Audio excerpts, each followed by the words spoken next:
അമനകര. ധർമ്മത്തിൻ്റെ ശംഖമൂതുന്ന നാട്.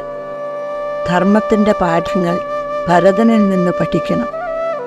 തങ്കത്തളികയിൽ അമ്മ കയ്യിൽ വെച്ചു കൊടുത്ത രാജകിരീടം, അധികാരം, സമ്പത്ത് എല്ലാം വെടിഞ്ഞ് ഒരു താപസനെപ്പോലെ ജടാവൽക്കലങ്ങൾ ധരിച്ച് രാമൻ്റെ പാദകം സിംഹാസനത്തിൽ വച്ച് കാത്തിരുന്നത് നീണ്ട 14 വർഷങ്ങൾ.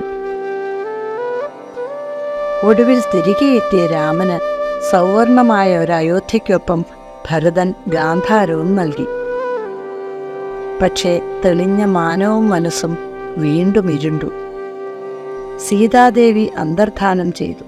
ഹൃദയം നൊന്ത് രാമൻ ജാനകിയെ തേടി അയോധ്യ വിട്ടിറങ്ങി. സഹോദരങ്ങൾ രാമനെ തേടിയും.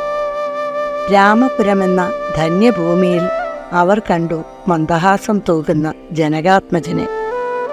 14 വർഷങ്ങൾ അയോധ്യയെ സേവിച്ച ധർമ്മിഷ്ഠനായ ഭരതകുമാരനെ രാമൻ അമനകര വാഴുവാൻ നിയോഗിച്ചു.